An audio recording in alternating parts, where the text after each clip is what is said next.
They thought I was done for, that losing my job meant losing my worth. What they didn't realize was that I was about to become the headline they couldn't ignore. Family dinners at the Barrett estate in Scottsdale had always been more performance than tradition. A polished stage for Ivy League degrees, six-figure bonuses, and real estate flexes. My name is Marcus Delaney. I'm 41 now. 2 months ago, I was lead systems engineer at Vireon Dynamics, one of the fastest-growing AI firms in the Southwest. Today, I was the family embarrassment. The cautionary tale everyone politely avoided while trading career wins over imported rosé. Did you hear about Marcus? Poor guy. Guess not everyone's cut out for tech. I stood by the stone fountain near the guest house, listening to my cousin Chloe brag about closing a 10-property deal and her twin brother Reed drone on about fintech disruption. Everyone loved a disruptor. Unless he wore a quiet smile and wrote code instead of press releases. "Marcus," Reed called across the patio with a smirk. "We were just talking about career resets. You in?" He couldn't resist the dig, and I didn't mind, because while Reed played investor and Chloe chased sales commissions, I had spent the last year quietly building something far more powerful and dangerous. "How's job hunting?" Chloe asked, swirling her wine. I checked my phone. 6:03 p.m. Mountain Time. Right about now, Vireon's internal systems were waking up to the hidden release I'd buried deep in the code base, a data transparency protocol that regulators, journalists, and whistleblowers would eat alive.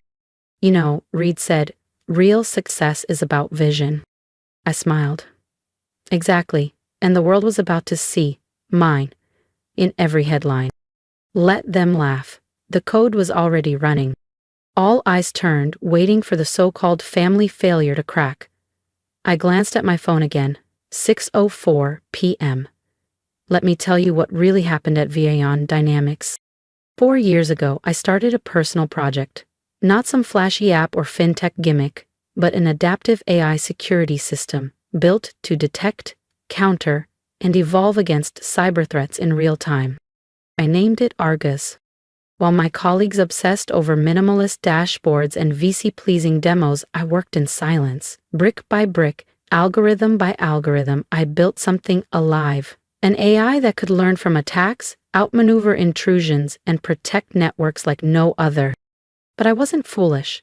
I'd seen too many engineers have their work stolen, buried, or resold, so I embedded a hidden verification sequence.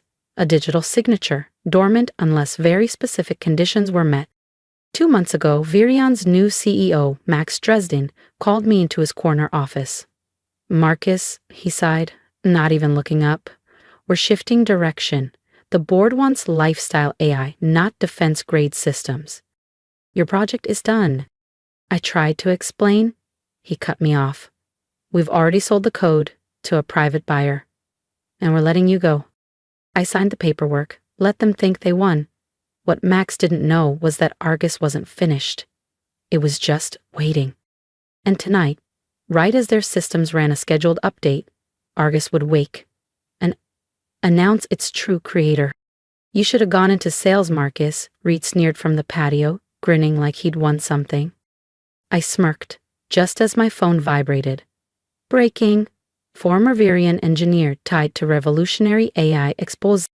Chloe raised an eyebrow. "Job offer?" "Not quite," I said, tucking my phone away. Evan snorted. "Pretty sure the diner's still hiring dishwashers." I looked up. "Better save me a seat then." 6:05 p.m. Mountain Time. Somewhere in downtown Phoenix, inside Vireon Dynamics' sleek steel and glass HQ, Max Dresden was probably rehearsing his Monday morning media statement, the one where he'd bask in the spotlight of Argus, the crown jewel of their innovation pivot. The same Max Dresden who once told me, "Real leaders don't write code, they buy it." The same Max Dresden who sold my life's work without flinching. The same Max Dresden who, in about 60 seconds, would find out what happens when you dismiss the so-called obsolete engineer. "Actually," I said, raising my voice above the soft hum of jazz and clinking glasses, "why don't we all check our phones? Things are about to get newsworthy." Reed scoffed. Chloe rolled her eyes. Across the patio, Trevor, the youngest of the Barrett cousins, barely 26 and already unbearably smug, snorted. What's this? Some revenge app launch? I didn't answer. I just looked down. 6:06 p.m. My phone buzzed first, then Chloe's, then Reed's. One by one, the yard filled with startled tones. Notification banners lit up like fireworks across every screen. Vireon Dynamics stock suspended amidst code authorship scandal. Reed's grin vanished. Chloe's wineglass tilted in her hand. Trevor cursed under his breath. What the hell is this? He asked, voice cracking. I took a long sip from my glass and smiled. Oh, just a harmless little system update, I said. Argus came with let's call it a digital truth serum. More alerts popped up. DoD freezes $1.3 billion cents. Deal pending investigation. Former lead engineer claims ownership of breakthrough AI. Trevor stepped forward, pale now. Marcus, what did you do? I set my glass down, pulled out the beat-up laptop I never let go of.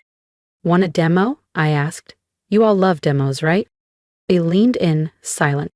I logged into a secure feed showing Argus's verification protocol in motion. Lines of code streamed down the screen.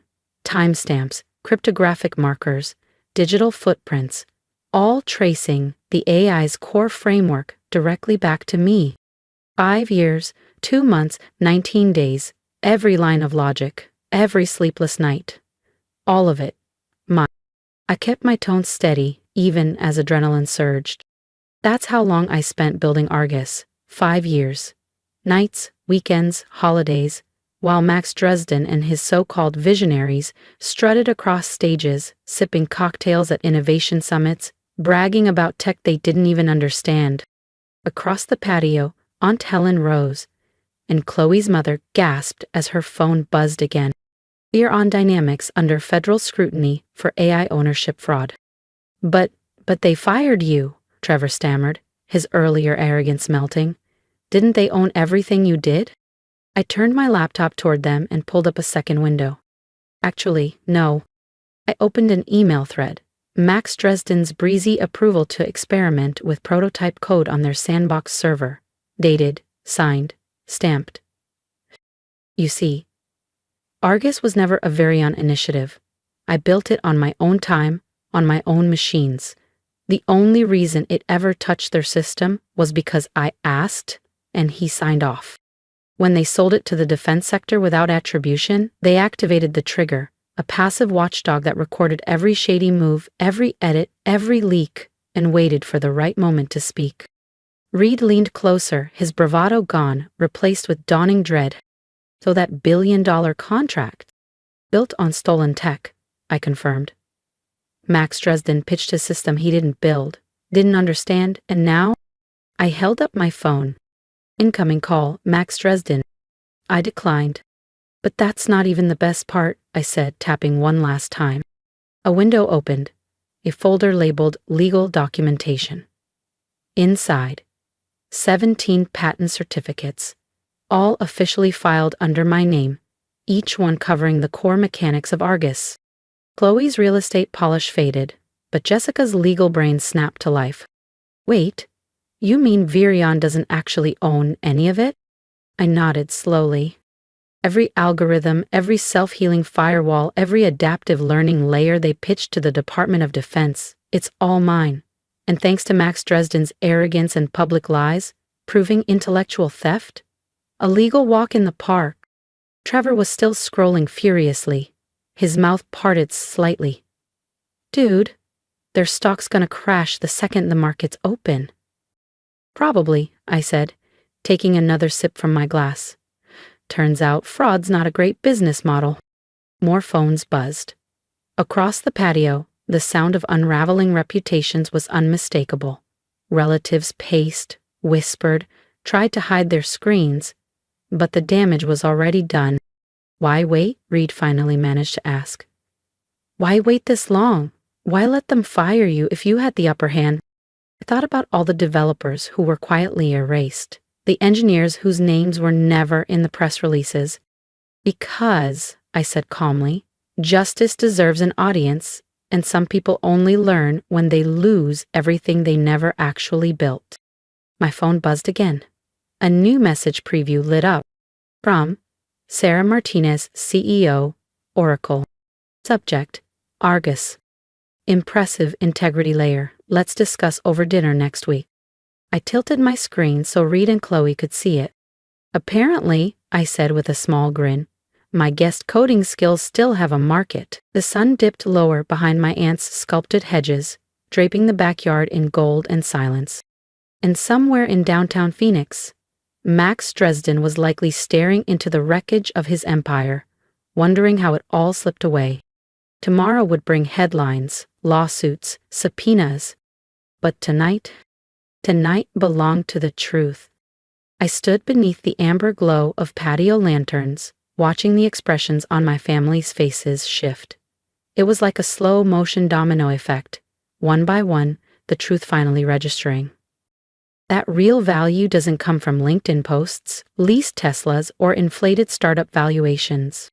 Sometimes it comes from silence, from patience, from being the one they all ignored.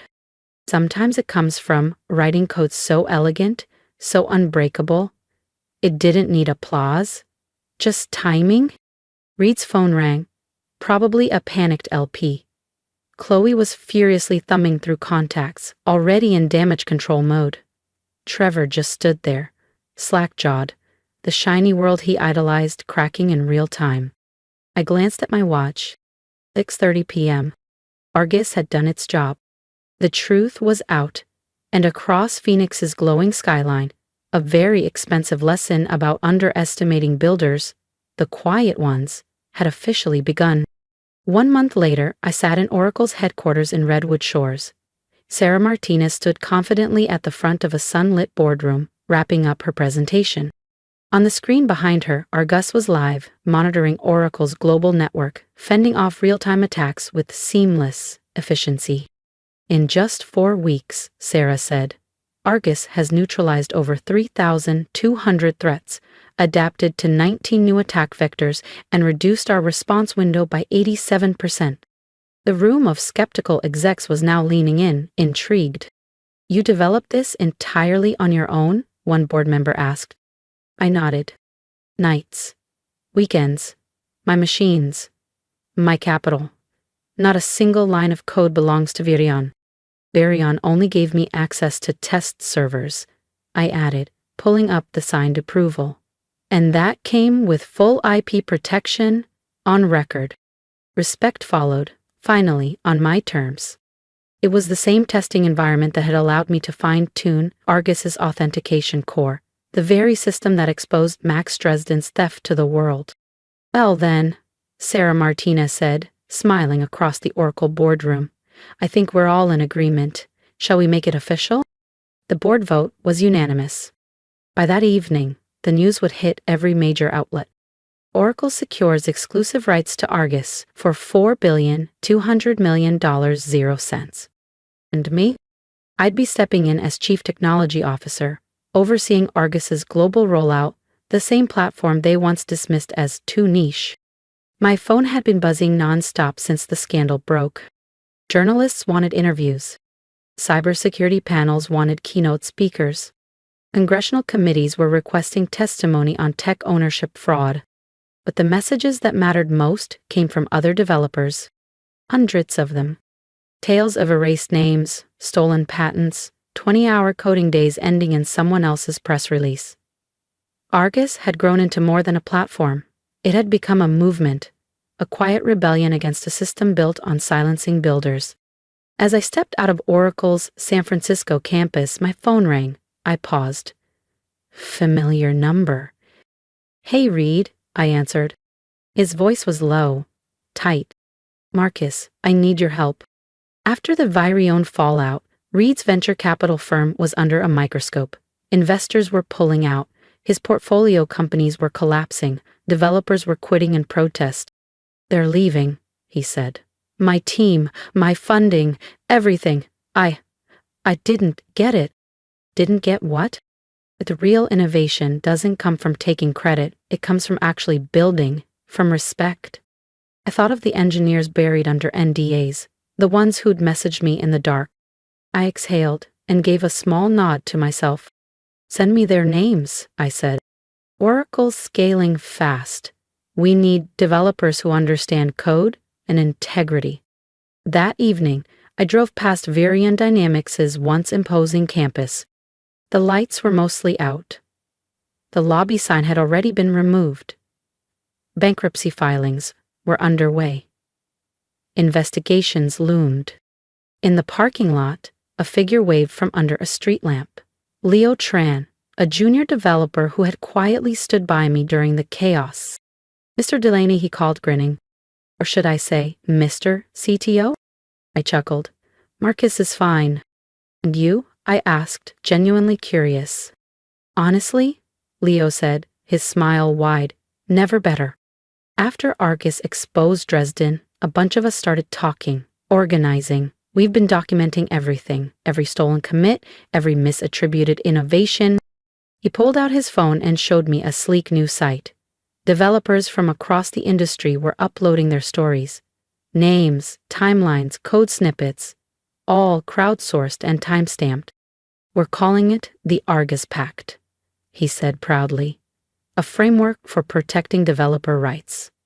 Think of it as an open-source defense system against corporate theft. I stared at the screen. What had begun in my home office was now a global movement. Send me the link, I said. Oracle's new ethics council might want to back this. My phone buzzed again, a new message. From Jessica Barrett.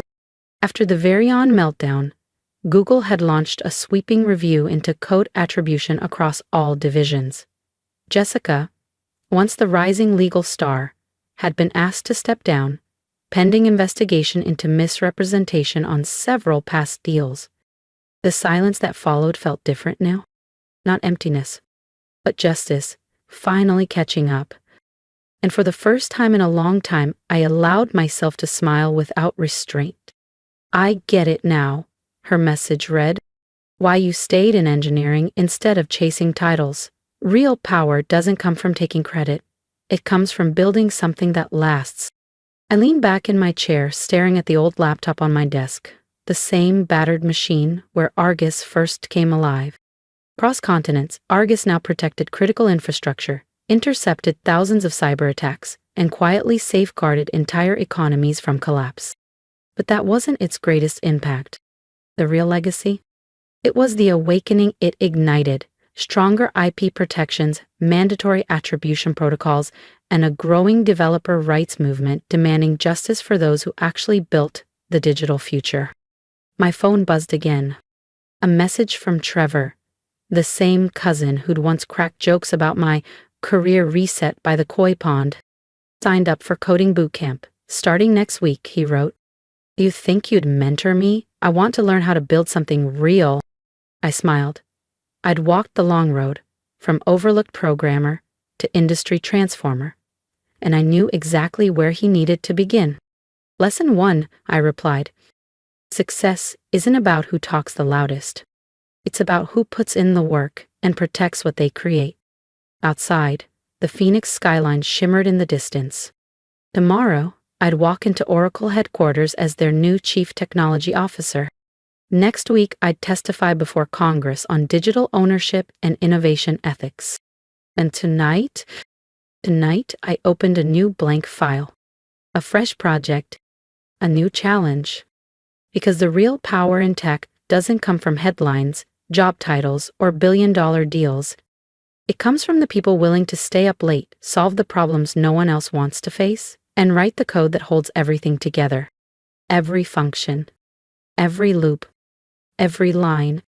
It all tells a story. And mine rewrote the rules. If you've made it this far, this isn't just about me. It's about every builder, every creator who's ever been talked over, written off, or stripped of credit. If you've ever had your work stolen or been told you weren't enough, I want to hear your story.